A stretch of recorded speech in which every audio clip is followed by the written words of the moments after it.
या निमित्तानं आपल्या जिल्हा परिषदेच्या उमेदवार भारतीय जनता पार्टीच्या आपल्या संगीता अक्का दुधाळ आणि भारतीय जनता पार्टीच्या दुसऱ्या उमेदवार पंचायत समितीच्या आमच्या मोहिनीताई गण पाटील या ठिकाणी उपस्थित असलेले दामाजी कारखान्याचे संचालक आणि दूध संघाचे संचालक औदुंबरजी वाडदेकर साहेब, या तालुक्याचे माजी सभापती तानाजीराव काकडे, माजी सभापती आणि बोसे जिल्हा परिषद गटाचे भाजपचे उमेदवार प्रदीपजी खांडेकर, आमचे हनुमान दुधाळ शेठ, तसेच आमचे पंचायत समितीचे बोसे गटाचे उमेदवार डॉक्टर आप्पासाहेबजी निकम, आमचे दैवडी संत चोकामेळा नगर गणाचे उमेदवार बाळासाहेबजी ताड, आपल्या गावचे सरपंच रघुनाथजी बेलदर, माजी सरपंच रघुनाथजी बेलदर, उत्तमदादा बेलदार, आमचे सरपंच संजयजी राजपूत, अशोकजी जाधव, संभाजीजी मस्के, अंबादाजी कांबळे, अरुणजी चौगुले, आबासाहेब ताड, आऊसाहेब शेंबडे, अशोकजी घोडके, आमचं चिमाजी आप्पाच राहिलं बा, चिमाजी आप्पा, आमचा बंडूबी, उपस्थित सर्व. आता ती लिहून देणाऱ्याची चूक समजावी, ज्याचं राहिलंय त्याचं. उपस्थित सर्व गावातील ज्येष्ठ मंडळी, माझे तरुण सहकारी आणि या ठिकाणी उपस्थित असलेल्या सर्व माझ्या माता भगिनी, मतदार बंधू आणि या ठिकाणी उपस्थित असलेले सर्व पत्रकार मित्र, आज आपल्या या निवडणुकीच्या प्रचाराच्या निमित्तानं मी आपल्याला या निमित्तानं एकच सांगू इच्छितो. आपल्याला बऱ्याचशा गोष्टीमध्ये आज आपल्याला आपल्या गावच्या विकास कामामध्ये अधिक गती देण्यासाठी आपल्या गावचे ग्रामपंचायतचे कार्यालयसुद्धा जवळजवळ 20 लाखाचं या निमित्तानं आपण मंजूर केलं आहे. त्याचंही काम या निमित्तानं चालू आहे. संविधान भवनसुद्धा 20 लाखाचं आपण दिलेलं आहे. सतीमाता देवस्थानला सभामंडपसुद्धा 15 लाखाचा आपण दिलेला आहे. पाटकळ खडकी रस्ता हा 4 कोटीचा या निमित्तानं दिलेला आहे. खडकीचा रस्ता या निमित्तानं दिलेला आहे. तांडा सुधार योजनेमध्ये आपण 25 लाखाचा निधी या निमित्तानं देतोय. शिवाय आज आपण मंगळवाड्यापासून ते पूर्ण हुन्नूर रेवेवाडीपर्यंत हा जवळपास 24 कोटीचा रस्ता, जो 24 कोटीचा रस्ता खरं म्हणजे गेल्या 25 वर्षापासून या रस्त्यावरती कुठलंही काम न झालेलं नाही, परंतु आज आपल्या काळामध्ये या रस्त्याचं काम पूर्णत्वास झालं आहे. थोडं दिरंगाई होते आहे कामाला, शासनाच्या निधी अभावी थोडीशी दिरंगाई झालेली आहे, परंतु मार्चपर्यंत हा रस्ता आपण मंगळवारून जरी निघालो हुन्नूरपर्यंत हा रस्ता 100% पूर्ण होईल आणि या आपल्या गावामध्ये दळणवळणासाठी 100% या रस्त्याचा उपयोग चांगल्या पद्धतीनं होईल.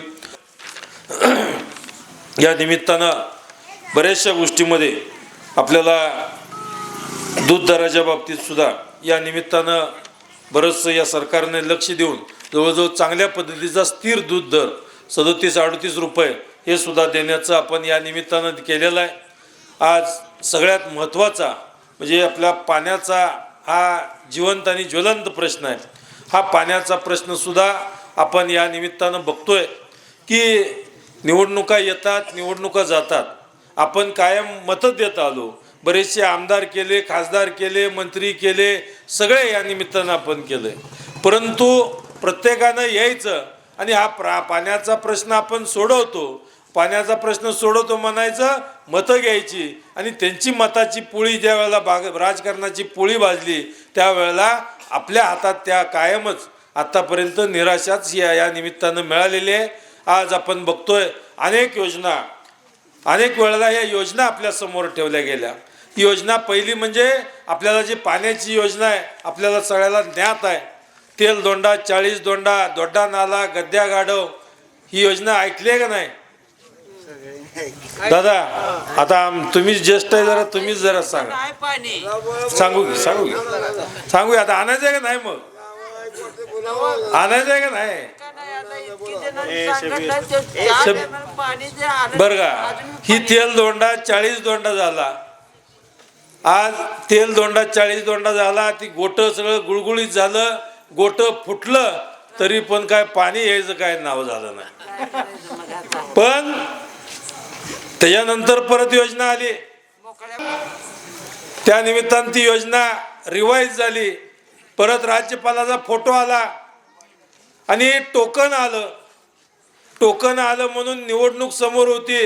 विठ्ठल कारखान्याची कर्मचारी आपल्या माळावर इकडं आणली, त्या ठिकाणी पक्की मारली. आपल्याला आनंद झाला, आता तरी गडी निबार बोललाय, त्यामुळे 100% आपल्याला पाणी येणार आहे, पाणी येणार आहे, पाणी येणार आहे. हे फक्त आपल्याला सांगितलं गेलं आणि मताचा जोगवा मागितल्यानंतर निवडणूक त्यावेळेला झाली. निवडणूक झाल्यानंतर पाऊस आला, पाऊस आल्यावर पक्की गेली वाहून आणि ती झाली आमदार. आणि आपण निवांत या ठिकाणी आपल्याला निराशाच आपल्या हातात पडली. आज आपण बघतोय की आपल्याला अशा पद्धतीनं जर निराशा आपल्या हातात येऊ लागली तर बंधूंनो, या पुढच्या कालावधीमध्ये आपल्या सगळ्यांना एकत्रित विचार करण्याची वेळ आहे. मला या निमित्तानं एवढंच सांगायचं आहे, आजपर्यंत आपल्या तालुक्यामध्ये गट तट निर्माण केले, गट तट निर्माण केले आणि या गट तटामध्ये भांडणं लावून आज आपली मताचा जोगवा, आपल्या मताची पुळी आजपर्यंत भागवली गेली. आता यापुढं तुम्ही त्या ठिकाणी त्यांच्या गमती करायच्या आहेत.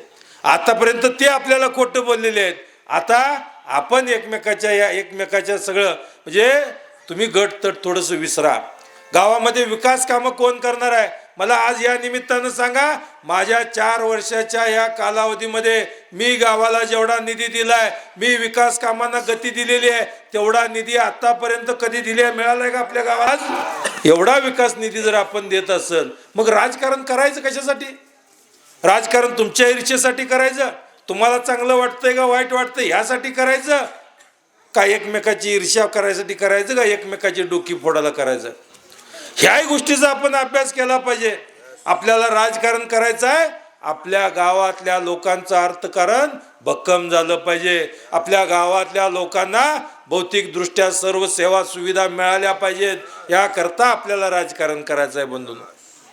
आज आपण बघतोय की या उपसा सिंचन योजनेचं, या मृगजळ असणारी, मृगजळ म्हणणारी, आता जसं शब्बीरभाई म्हणलं पाणी येणार आहे का नाही तेवढं बोला, तसं विरोधकाला इथं आल्यानंतर तुम्ही जाब विचारायचा आहे. मी आज या निमित्तानं आपल्याला सांगू इच्छितोय, पोटनिवडणुकीमध्ये आपण या ठिकाणी या राज्याचे मुख्यमंत्री देवाभाऊंच्या शब्दावर विश्वास ठेवला आणि मला त्या ठिकाणी आपण पोटनिवडणुकी मला विजयी करून मतरूपी आशीर्वाद दिला आणि मला त्या विधान भवनामध्ये पाठवलं. आणि मला विधान भवनात पाठवल्यानंतर त्या निमित्तानं मी आपल्याला या सांगू इच्छितो की मी त्या विधान भवनामध्ये सांगितलं गेलं, या निमित्तानं या राज्याचे मुख्यमंत्री, राज्याचे हे सर्वजण त्या सभागृहात होते. सभागृहांच्या अध्यक्ष महोदयांना मी त्या निमित्तानं सांगितलं की या निमित्तानं आमच्या मंगळवेढा तालुक्याला हा दुष्काळाचा कलंक आहे की अध्यक्ष महोदय, आम्ही दुष्काळात जरी आलो असलो तरी आम्हाला दुष्काळात मरू देऊ नका. अशा पद्धतीची साथ त्या सभागृहाला गाठल्यानंतर ताडकर्णा देवेंद्र फडणवीस साहेब उठून उभा राहिले आणि सांगितले गेले की या मंगळवेढ्याची उपसा सिंचन योजनेची फाईल 8 दिवसामध्ये तात्काळ मंजुरी केली जाईल आणि त्याला निधी दिला जाईल. अशा पद्धतीचे उद्गार ज्या वेळेला देवेंद्र फडणवीस साहेबांनी काढले, त्याच्यानंतर त्या निमित्तानं या योजनेला अनेक त्रुटी होत्या आणि या त्रुटी पूर्ण करता करता बराचसा कालावधी गेला. मलाही त्या प्रत्येक वेळेला वाटत होतं, प्रत्येक टेबलला गेल्यानंतर त्याच्यावर निगेटिव्ह रिमार्क पडत होता. परंतु आपल्या मागं देवेंद्र फडणवीस साहेबासारखा मोठा नेता या फाईलच्या पाठीमागं भक्कमपणे उभा राहिल्यामुळं जिथं जिथं काय अडचणी येत असतील त्यामधल्या नियमामधला सर्व नियमामध्ये बदल करून नियमामध्ये बसवून आपली ही 24 गावची उपसा सिंचन योजनेची फाईल ही मंजूर केली आणि 24 गावच्या उपसा सिंचनची फाईल जवळजवळ मंजूर करून नुसती मंजूरच केली नाही, त्याला 700 कोटी रुपयाची तरतूद केली आणि 700 कोटी रुपये त्या योजना दिले गेले. नुसते योजनेला दिले गेले नाहीत, तरी या योजनेचं टेंडर काढलं, या योजनेची निविदा काढून आता 3 टप्प्यापैकी 2 टप्प्याचं काम पूर्ण होत आलेलं आहे बंधूंनो. हे पूर्णत्वास निघाले. येणाऱ्या वर्षभराच्या आत आपल्या या माळरानावर हिरवा शालू घालण्याचं काम तुमच्या माझ्या या ठिकाणी साक्षीनं, देवेंद्र फडणवीस साहेबाच्या साक्षीनं आपल्या या माळरानावरती हिरवा शालू घालण्याचं काम जोपर्यंत पूर्ण होत नाही तोपर्यंत समाधान अवताडे हा शांत बसणार नाही बंधूंनो. तेवढं आपल्याला या निमित्तानं सांगू इच्छितो. आज आपण बघतोय, मी तुम्हाला कधी दिशाभूल केली नाही, मी कधी आणतो म्हणून लय गवगवा केला नाही, परंतु मी आणलंय आणि पाणी आणून आता सध्या काम चालू आहे आणि काम करून येणाऱ्या वर्षमध्ये आपल्या वर्षभराच्या आत आपल्या गावापर्यंत सुद्धा पाणी येणार आहे. म्हणून हे सांगायला मी या ठिकाणी आलोय. मला या निमित्तानं फसवून कुठं जायचं नाही. मला तुम्हाला काय मृगजळासारखं जे होतंय ते होतंय म्हणून सांगणार आणि जे होत नाही ते होत नाही म्हणणार हा समाधान अवतडे बंधू.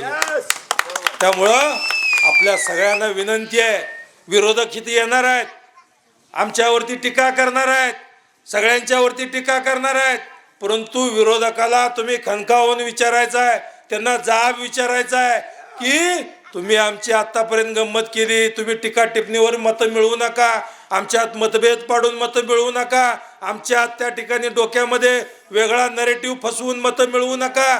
तुम्ही आतापर्यंत ह्या गावाला दिलं काय आणि तुम्ही ह्या गावाला इथनं पुढं देणार आहे काय हे पहिलं सांगा. आणि तुम्ही गावाला देणार आहे ही कशातनं देणार आहे, नाहीतर गावाला 2 डोंगरं आणून देतो म्हणून त्याच्यावरती बंधूंनो विश्वास ठेवू नका, कारण ते खोटं बोलणार आहेत. तो निधी आणणार आहेत कुठून, ह्याही गोष्टीचा त्या निमित्तानं आपण तपासलं पाहिजे.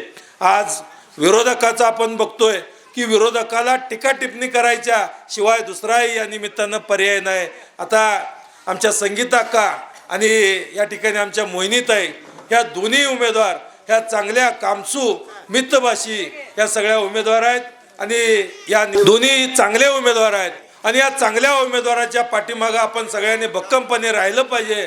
जुनं झालं गेलं ते विसरून जावा आणि मागचं आता मला वाटतं आमचे हिने प्रकाशराव भाषण कोणी केलं पाहिजे, संभाजी मस्कीनी भाषण केलं आणि अतिशय चांगल्या पद्धतीनं तुम्ही कबूल केलं की मागं आमची चूक झाली आहे आणि मोठ्या मनानं मी त्या निमित्तानं आज आपल्याला सांगू इच्छितो, झालं गेलं गंगेला गेलं, परंतु ह्या पुढच्या कालावधीमध्ये जी आपण विकास कामं जे आता करतोय अधिक गतीने आपण अजून करू. जेवढा तुम्ही तुमच्यात जर एकवटी असते, सरपंच आता सगळ्या पार्ट्या तुम्ही एकत्रच आहेत, आपण पार्ट्या एकत्र आणि मतं बाजूला असं होऊ देऊ नका म्हणजे झालं मागच्या वेळेसारखं. आज तुम्ही तर आपल्याला या निमित्तानं एवढं विनंती करतोय, जुनं झालं गेलं मी विसरतोय, तुम्ही पण विसरून जावा आणि एकत्र करून चांगल्या ताकदीनं तुम्ही सगळेजण एकत्र या आणि सगळ्या पद्धतीनं जेवढी जास्तीत जास्त सरपंच कुठे गेलं आमचं लय अंधारात बसले तुम्ही, तर सगळ्यांनी बसा, नियोजन करा, नियोजन करून आपण सगळ्यांनी एकत्रित येऊन चांगल्या पद्धतीनं मतदान करावं ही विनंती आपल्याला करतो. आपल्या दोन्ही उमेदवारांचं चिन्ह आहे कमळ, त्या कमळासमोरील बटन दाबून भरघोस मताने त्यांना निवडून द्यावं ही विनंती आपल्यासमोर या निमित्तानं करतो. आपण सर्वजण कराल ही या निमित्तानं अपेक्षा बाळगतो आणि थांबतो. जय हिंद. संगीता अक्का, विकास पक्का.